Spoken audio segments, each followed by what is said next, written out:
It sits on a porcelain dish or in a wire rack, waiting. That simple bar of soap in your shower. You reach for it without a second thought. It's smooth, familiar form, a tool for a mundane morning ritual. But this humble object is a historical survivor, a ghost of a lost world. Its story is a violent cycle of discovery and loss. A technology that once illuminated the ancient world, only to vanish with the fall of Rome. For 1,000 years, Europe would live in a state of profound filth, until this simple cleanser was rediscovered not as a comfort, but as a medical weapon against the ravages of the plague. How did this cornerstone of modern life become a forgotten luxury? And what forced humanity to reclaim it from the darkness? Today, we pull on this unseen thread and discover the world it unravels.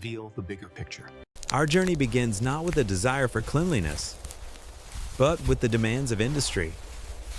If we consult the oldest economic records, the cuneiform tablets of ancient Mesopotamia dating to around 2200 BCE, we find recipes, not for food, but for a strange, cleansing substance made from animal fats, wood, ash, and water.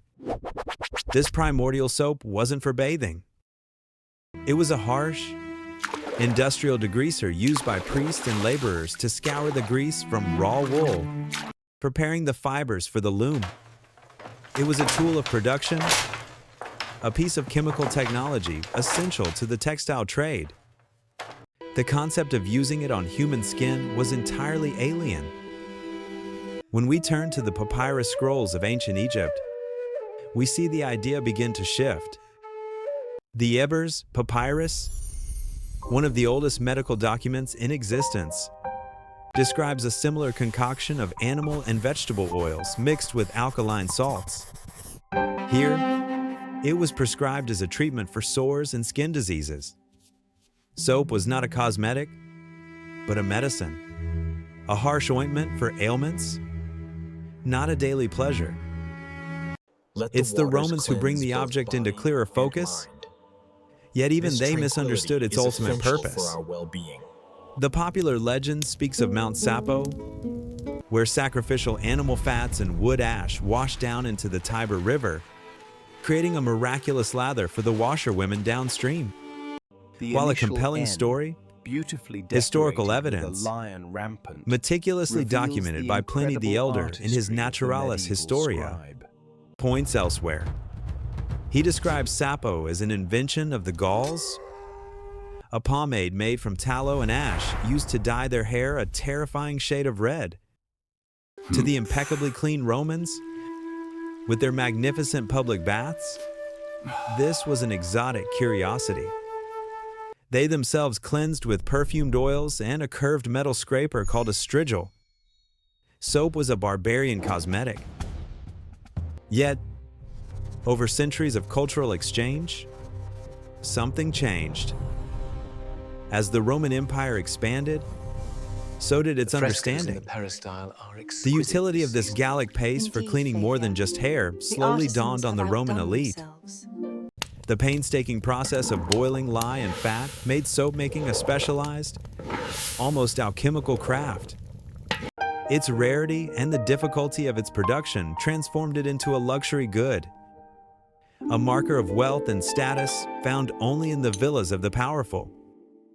Archaeological findings of soap-making facilities are incredibly rare, underscoring its limited circulation among the highest social strata. It had become a symbol of a refined, sophisticated world. But that world was about to burn. With the collapse of the Western Roman Empire in the 5th century, the intricate web of trade, knowledge, and infrastructure that supported such luxuries simply disintegrated. The aqueducts that fed the great baths ran dry. The craft guilds that held the secret knowledge of soap making scattered. And the object itself, once a rare treasure, faded from memory. It didn't just become scarce. The very concept of regular, soap-assisted bathing was lost to the European continent, an intellectual casualty of the fall of civilization.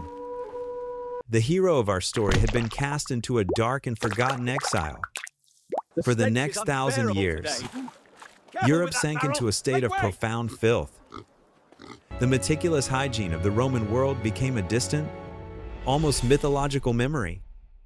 As we sift through medieval chronicles and early medical treatises, a picture emerges of a society where water itself was often suspect, and bathing was seen as a decadent, even dangerous act that opened the pores to disease. Prevailing medical doctrine, rooted in the ancient Greek theory of the four humors, taught that illness arose from internal imbalances or from miasmas, poisonous vapors or bad air rising from swamps and decay.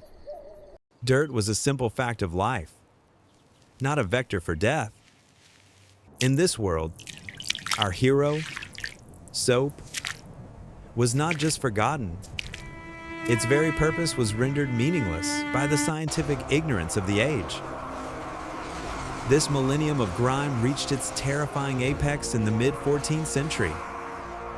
The Black Death swept across the continent, an invisible sight that wiped out as much as half of Europe's population.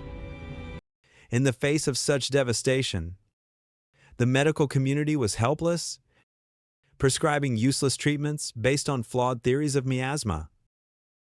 No one drew a line between the ubiquitous filth and the rampant plague.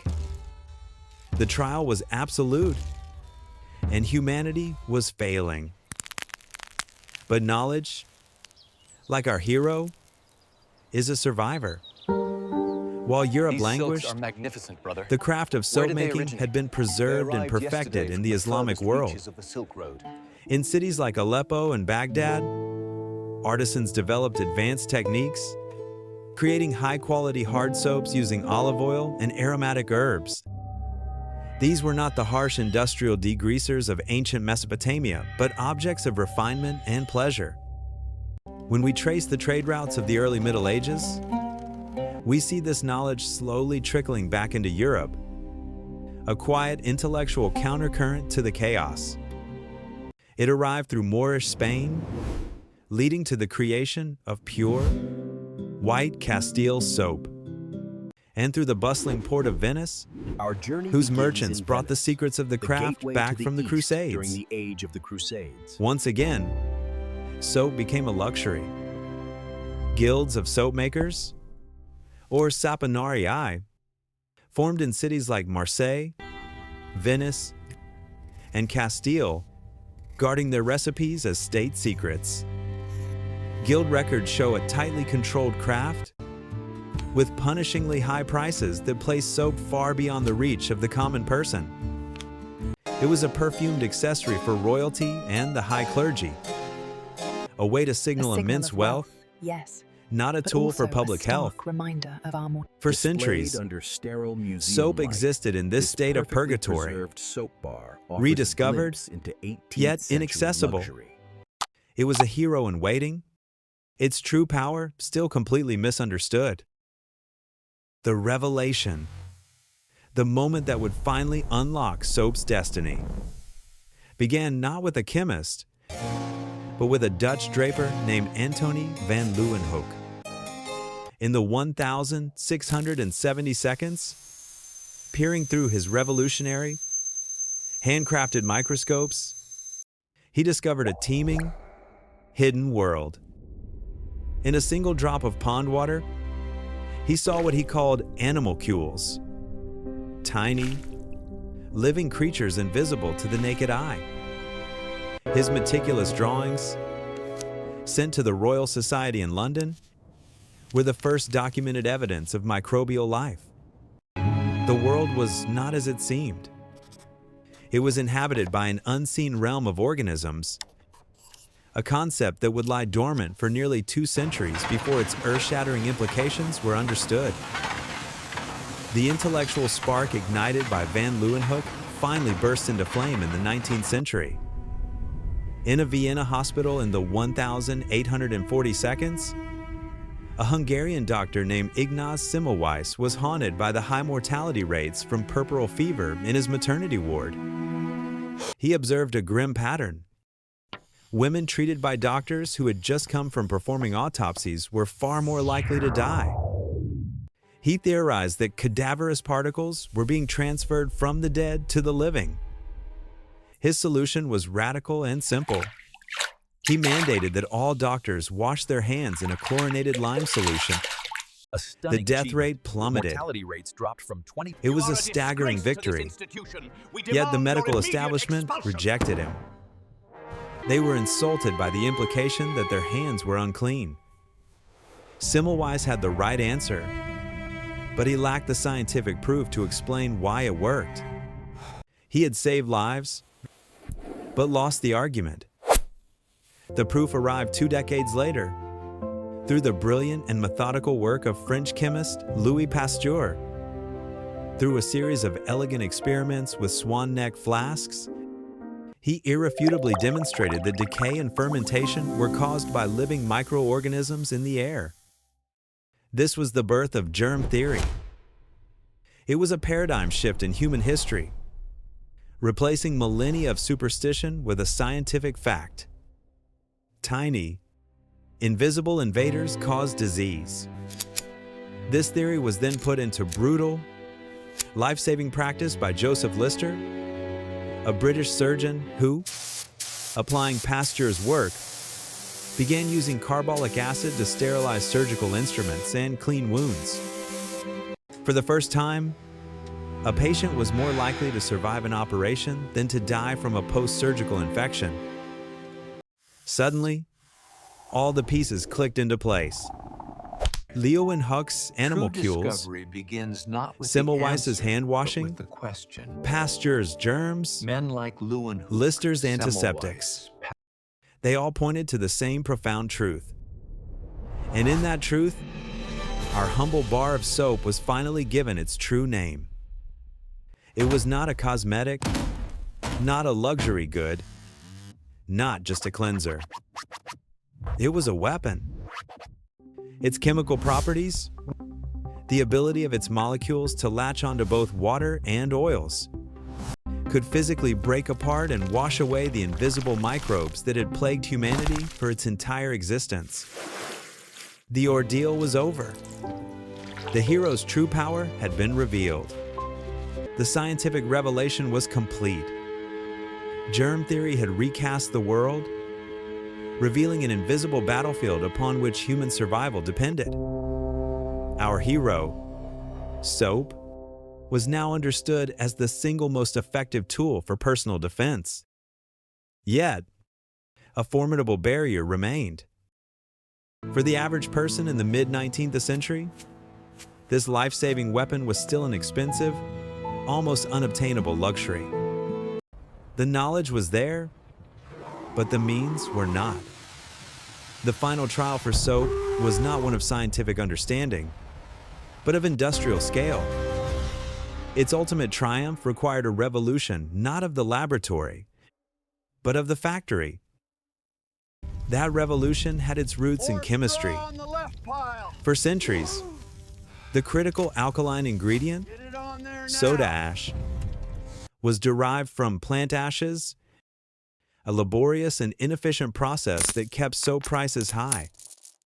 When we examine the patent records of the late 18th and 19th centuries, we see the critical breakthrough. The Leblanc process, and later the more efficient Solvay process, allowed for the mass production of soda ash from common salt.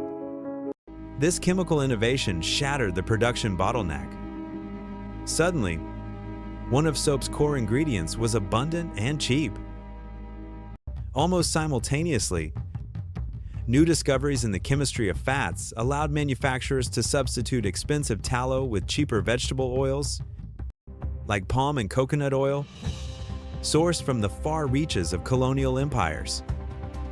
The confluence of these innovations, powered by the steam engines of the Industrial Revolution, transformed soap making from a small-scale craft into a titanic industry. Factories, like William Lever's Port Sunlight in the UK or the Procter & Gamble works in the United States, began churning out millions of identical bars of soap at a price the working class could finally afford. With mass production came the need for mass persuasion. It guarantees This a was the youthful dawn glow. of modern advertising. Gentlemen, Pioneering brands used a potent new visual language to sell not just a product, but an idea. We can see in the archival advertisements from this period a deliberate effort to link their soap to new social ideals of purity, domesticity, and even moral virtue. Pear's soap famously associated its transparent bars with cleanliness and social aspiration, while Ivory soap built an empire on the simple, powerful promise of being 99 and 44 divided by 100% pure. Soap was no longer just a tool. It was an emblem of civilization, a marker of one's place in the modern world. This cultural shift was amplified by the great public health crusades of the late 19th and early 20th centuries. As cities swelled, reformers and sanitarians recognized that the health of the public was a matter of state security. They campaigned tirelessly for sanitation systems, clean water, and personal hygiene. In this fight, cheap, plentiful soap was their indispensable ally. Public schools began teaching hand washing, and visiting nurses brought bars of soap into impoverished homes, evangelizing the gospel of cleanliness. Within a few short decades, the act of daily washing with soap transformed from a rare luxury into a fundamental civic duty, the bedrock of a healthy, modern society. The hero had returned, not just to the homes of the elite, but to the hands of everyone. So the next time you stand in your shower and reach for that simple, unassuming bar, pause for a moment. You are holding more than just a cleanser. Bearing the iconic IBM. You hold the industrial ingenuity of Mesopotamia, the lost luxury of Rome, the scientific brilliance of Pasteur, Thank you. and the quiet triumph of public health that has saved more lives than any medicine in history. That humble object is the final chapter in an epic journey, a vessel of unseen history that connects your daily ritual to the very story of civilization.